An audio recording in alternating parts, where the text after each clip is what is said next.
اسلام آباد میں درسی کتب اور نصاب کے اجراء کی تقریب سے خطاب کرتے ہوئے وزیر اعظم شاہد خاقان عباسی کا کہنا تھا کہ صوبوں کے ساتھ مل کر تعلیم کا نظام بنا رہے ہیں، کیونکہ کوئی ملک تعلیم کے بغیر ترقی نہیں کر سکتا۔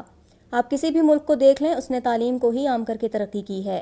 انہوں نے کہا کہ پاکستان بھی تعلیم کو عام کرنے کی بہت کوشش کی گئی ہے، لیکن اس میں ابھی بہت کام کرنا باقی ہے، تاہم تعلیم کے شعبے کی قیادت وفاق کو ہی کرنا ہوگی۔ وزیر اعظم نے کہا کہ ایک ملک میں صرف 4% بچوں کا حکومت نصاب پڑھ کر جامعات میں جانا حکومت کے لیے ایک بہت بڑا چیلنج ہے، جسے بہتر کرنے کے لیے اساتذہ کی تربیت اور نصابی اصلاحات کی ضرورت ہے۔ انہوں نے کہا کہ 18ویں ترمیم کے بعد تعلیم صوبوں کی ذمہ داری ہے، لیکن اس کے باوجود تعلیم کے فروغ کے لیے ہم وقت تعاون کے لیے تیار ہیں۔ وزیر اعظم شاہد خاقان عباسی کا کہنا تھا کہ معیاری تعلیم کا حصول لازم ہے اور تعلیم کو معیاری بنانے کے لیے حکومت کا کردار اہم ہے۔ ان کا کہنا تھا کہ حکومت اپنی ذمہ داری پوری کرنے کے لیے پرعزم ہے اور ہمارا ہدف ہے کہ 100% بچوں کا اسکول میں داخلہ ہو۔ اس سلسلے میں صوبے بھی اپنا کردار ادا کریں۔ احتساب عدالت کے جج محمد بشیر نے شریف خاندان کے خلاف ریفرنس کی سماعت کی۔ تینوں نامزد ملزمان نواز شریف، مریم نواز اور کیپٹن ریٹائرڈ صفدر کمرۂ عدالت میں موجود تھے۔ احتساب عدالت نے تینوں ملزمان سے 127 سوالات پر مشتمل سوال نامے کا جواب طلب کیا تھا۔ آج سماعت شروع ہوئی تو سابق وزیر اعظم نواز شریف نے پہلے سوال میں اپنے عوامی عہدوں کی تفصیلات پڑھ کر سنائیں۔ نواز شریف نے بیان ریکارڈ کراتے ہوئے کہا کہ میری عمر 68 سال ہے، میں وزیر اعلیٰ پنجاب اور وزیر اعظم پاکستان رہ چکا ہوں۔ نواز شریف نے مشترکہ تحقیقاتی کمیٹی کی تشکیل سے متعلق جواب دیتے ہوئے کہا کہ سپریم کورٹ کے حکم پر JIT تشکیل دی گئی، لیکن مجھے JIT کے ممبران پر اعتراض تھا اور یہ اعتراض پہلے بھی ریکارڈ کرایا، جبکہ آئین کا آرٹیکل 10A مجھے یہ حق دیتا ہے۔ نواز شریف نے کہا کہ JIT ممبران کی سیاسی جماعتوں سے وابستگی ظاہر ہے، جس کے ممبران میں بلال رسول سابق گورنر پنجاب میاں اظہر کے بھانجے ہیں، جو نون لیگ کی حکومت کے خلاف تنقیدی بیانات دے چکے ہیں۔ سابق وزیر اعظم نے کہا کہ بلال رسول کی اہلیہ تحریک انصاف کی سرگرم کارکن ہیں۔ سابق وزیر اعظم نے بیان قلم بند کراتے ہوئے کہا کہ تحقیقاتی کمیٹی کے سربراہ واجد ضیاء نے اپنے کزن کے ذریعے JIT تحقیقات کرائیں، جبکہ تحقیقات میں ان کی جانبداری عیاں ہے۔ نواز شریف نے کہا کہ JIT ممبر عامر عزیز بھی جانبدار ہیں، جو سرکاری ملازم ہوتے ہوئے سیاسی جماعت سے وابستگی رکھتے ہیں، جبکہ وہ پرویز مشرف کے دور میں میرے اور میری فیملی کے خلاف نیب ریفرنس نمبر 5 کی تحقیقات میں بھی شامل رہے۔ سابق وزیر اعظم کا کہنا تھا کہ JIT کے ایک اور رکن عرفان منگی کی تعیناتی کا کیس سپریم کورٹ میں ابھی تک زیر التوا ہے، جنہیں JIT میں شامل کر دیا گیا۔ سابق وزیر اعظم نے ایک اور اعتراض اٹھاتے ہوئے کہا کہ MI اور ISI افسران کا JIT کا حصہ بننا غیر مناسب تھا۔ موجودہ سول ملٹری تعلقات میں تناؤ کے اثرات JIT رپورٹ پر پڑے۔ نواز شریف نے کہا کہ سول ملٹری تناؤ پاکستان کی تاریخ کے 70 سال سے زائد عرصے پر محیط ہے۔ پرویز مشرف کی مجھ سے رقابت 1999 سے بھی پہلے کی ہے، جنہوں نے JIT رکن عامر عزیز سے حدیبیہ پیپرز ریفرنس میں ہمارے خلاف تحقیقات کرائیں۔ نواز شریف نے کہا کہ جنرل ریٹائرڈ پرویز مشرف علاج کے بہانے بیرون ملک گئے اور اس وقت خود ساختہ جلا وطنی کی زندگی بسر کر رہے ہیں۔ ان کے خلاف سنگین غداری کیس کے بعد تعلقات میں مزید بگاڑ پیدا ہوا۔ نواز شریف نے سپریم کورٹ کے 28 جولائی کے حکم کو نامناسب اور غیر ضروری قرار دیتے ہوئے کہا کہ سپریم کورٹ کے فیصلے سے میرا شفاف ٹرائل کا حق متاثر ہوا۔ سابق وزیر اعظم نے عدالت سے استدعا کی کہ JIT کی طرف سے لکھے گئے MLAs عدالت میں پیش نہیں کیے گئے، اس لیے ان کی بنیاد پر فیصلہ نہ دیا جائے۔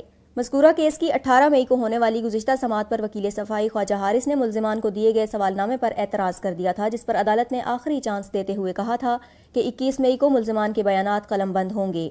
ایون فیلڈ ریفرنس سوال نامے پر اعتراض نواز شریف اور دیگر کا بیان قلم بند نہ ہو سکا۔ یاد رہے کہ پاناما کیس کی تحقیقات کرنے والی JIT کے سربراہ واجد ضیاء شریف خاندان کے خلاف ایون فیلڈ ریفرنس میں نیب کے گواہ تھے اور وہ اپنا بیان قلم بند کروا چکے ہیں۔ دوسری جانب سابق وزیر اعظم نواز شریف کے خلاف العزیزیہ اسٹیل میلز ریفرنس میں وکیل صفائی خواجہ حارث کی JIT سربراہ واجد ضیاء پر جرح جاری ہے، جس کی آئندہ سماعت منگل 22 مئی کو ہوگی۔ عام انتخابات کے لیے پولنگ کی تاریخ کے لیے سمری بنا لی گئی، جو صدر مملکت کو بھیج دی گئی ہے۔ ذرائع کا کہنا ہے کہ الیکشن کمیشن نے ملک میں عام انتخابات کے لیے 25، 26، 27 جولائی کی تاریخ تجویز کی ہے، جس کی حتمی منظوری صدر مملکت دیں گے۔ ذرائع کے مطابق الیکشن کمیشن کی جانب سے جون کے پہلے ہفتے میں انتخابی شیڈیول جاری کیے جانے کا امکان ہے۔ دوسری جانب الیکشن کمیشن نے عام انتخابات 2018 میں پہلی بار ٹیکنالوجی کے استعمال کا فیصلہ کیا اور تاریخ میں پہلی بار TORs کو لیپ ٹاپ دیے جائیں گے۔ دوسری جانب الیکشن کمیشن نے عام انتخابات 2018 میں پہلی بار ٹیکنالوجی کے استعمال کا فیصلہ کیا اور تاریخ میں پہلی بار ROs کو لیپ ٹاپ دیے جائیں گے۔ ذرائع کا کہنا ہے کہ ریٹرننگ افسران کو 2 ڈیٹا انٹری آپریٹرز دیے جائیں گے۔ ڈیٹا انٹری آپریٹرز کو ٹریننگ بھی دی گئی ہے، جبکہ data entry operators polling station سے موصول رزلٹ تیار کریں گے۔ ذرائع کے مطابق پریزائڈنگ افسران پولنگ اسٹیشن سے ہی تصویر رزلٹ ریٹرننگ افسران کو بھیجیں گے۔ RO رات 2 بجے تک رزلٹ الیکشن کمیشن کو بھجوانے کا پابند ہوگا، جبکہ رزلٹ میں تاخیر پریزائڈنگ افسران کو تحریری وجوہات بھی دینا ہوگی۔ کوئٹہ پریس کلب میں صحافیوں سے گفتگو کرتے ہوئے ان کا کہنا تھا کہ وفاقی حکومت 4 برسوں سے زائد عرصے میں نیا قومی مالیاتی کمیشن کا اعلان کرنے میں بھی ناکام رہی ہے۔ انہوں نے دعویٰ کیا کہ بلوچستان مالی مسائل کا سامنا کر رہا ہے، جبکہ ہمارا فنڈ پنجاب کے ترقیاتی کاموں پر خرچ کیا جا رہا ہے۔ وزیر اعلیٰ بلوچستان کا کہنا تھا کہ گزرتے وقت کے ساتھ صوبے کی مالی صورتحال بدتر ہوتی جا رہی ہے، اور اگر صوبے کی صورتحال کو نہیں بدلا گیا اور وفاقی حکومت نے صوبے کی طرف اپنا رویہ تبدیل نہیں کیا تو آئندہ 3 برسوں میں بلوچستان حکومت کے پاس سالانہ ترقیاتی پروگرام کے لیے وسائل نہیں رہیں گے۔ عبدالقدوس بزنجو نے کہا کہ غیر ترقیاتی اخراجات کے لیے فنڈز مہیا کرنے کے لیے ہمارے پاس اس کے علاوہ کوئی اختیار نہیں کہ ہم ترقیاتی بجٹ کم کر دیں۔ ان کا کہنا تھا کہ وفاقی حکومت کی جانب سے وفاقی فنڈز میں بلوچستان کا حصہ نہیں دیا جا رہا، جس کے باعث صوبے کے ترقیاتی پروگرام پر بدترین اثر پڑ رہا ہے، اور بڑے خسارے کے باعث 3 خرب 52 ارب روپے کے بجٹ میں سالانہ ترقیاتی پروگراموں کے لیے صرف 88 ارب 20 کروڑ روپے مختص کیے گئے۔ اپنی بات چیت کے دوران وزیر اعلیٰ بلوچستان نے مزید کہا کہ اسلام آباد کو بلوچستان کی طرف سے اپنے رویے کو تبدیل کرنا چاہیے اور اسے اس کے حصے کے وفاقی فنڈز کی ادائیگی کرنی چاہیے۔ انہوں نے کہا کہ وفاقی حکومت صرف پنجاب کی ترقی میں دلچسپی رکھتی ہے اور بلوچستان اور کم آبادی والے صوبوں پر توجہ نہیں دیتی۔ ان کا کہنا تھا کہ ہمیں اب تک پاک چین اقتصادی راہداری سے بھی کوئی فائدہ حاصل نہیں ہوا، اور موٹر ویز اور ہائی ویز پنجاب میں تعمیر کیے جا رہے ہیں، جبکہ دیگر ترقیاتی کام بھی صرف پنجاب میں ہی ہو رہے ہیں۔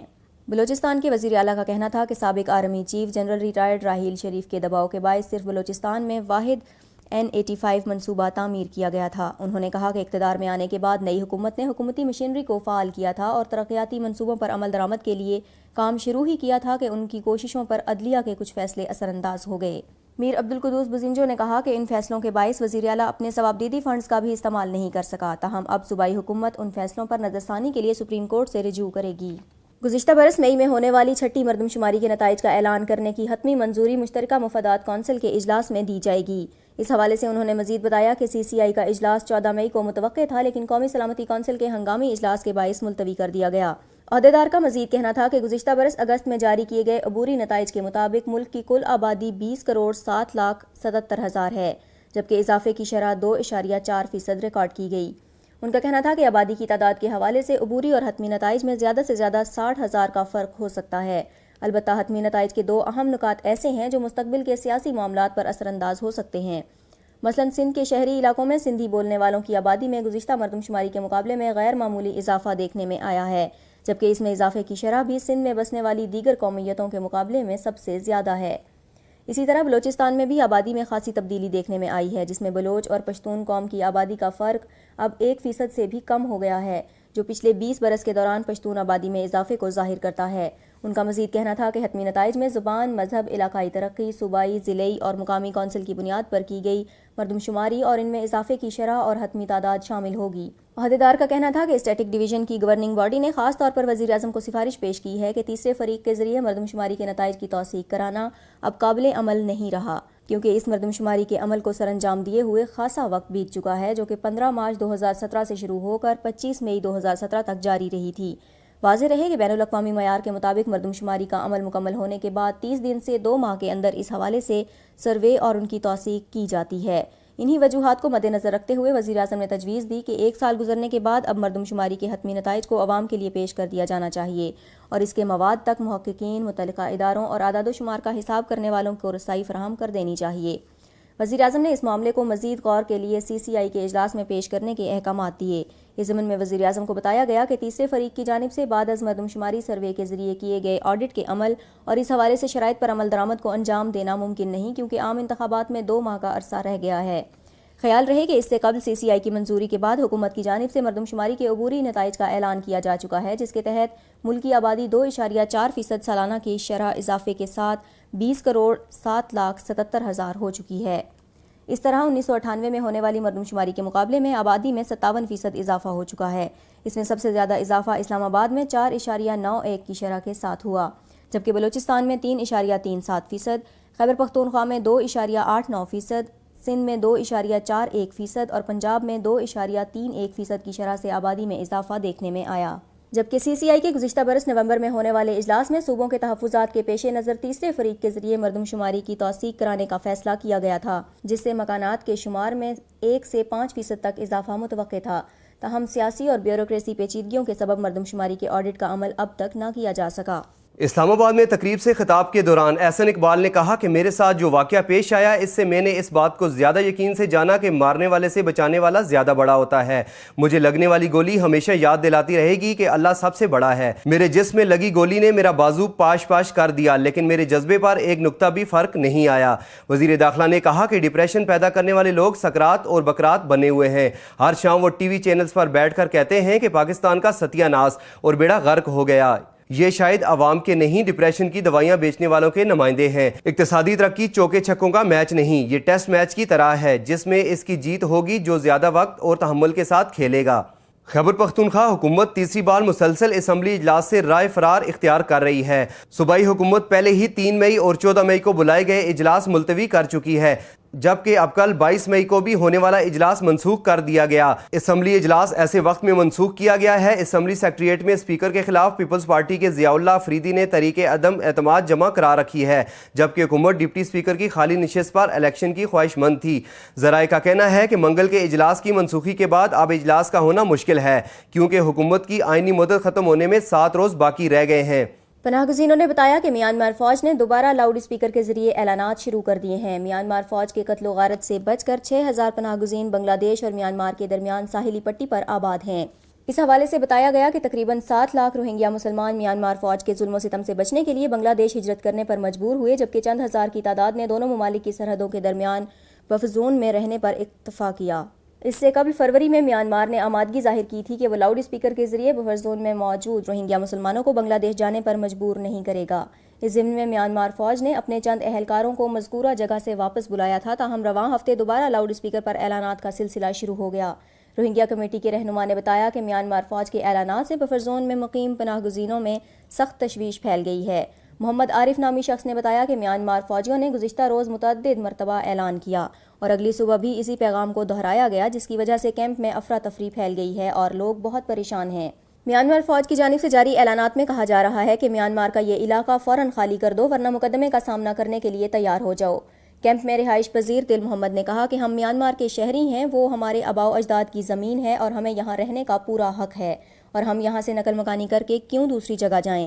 اعلانات میں روہنگیا مسلمانوں کو بنگالی کہہ کر مخاطب کیا جا رہا ہے۔ میانمار کی قوم پرست بدھ مت اکثریت روہنگیا کو بنگالی قرار دیتے ہوئے انہیں بنگلہ دیش کا شہری تصور کرتے ہیں۔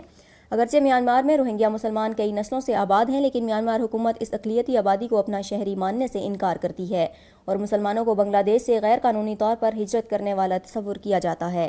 فرانسیسی خبر رساں ادارے AFP کے مطابق مادھوری گپتا کو عدالت نے اسلام آباد میں بھارتی ہائی کمیشن میں دوران تعیناتی جاسوسی اور معلومات کی فراہمی کے الزام میں 18 مئی کو سزا سنائی۔ 61 سالہ مادھوری گپتا کو 2010 میں انٹر سروس انٹیلیجنس کو مبینہ معلومات فراہم کرنے کے الزام میں گرفتار کیا گیا۔ خاتون سفارتکار کو بھارتی سیکریٹریٹ ایکٹ کی مبینہ خلاف ورزی پر گرفتار کیا گیا اور ضمانت پر رہائی سے قبل 2 برس تک حراست میں رکھا گیا تھا۔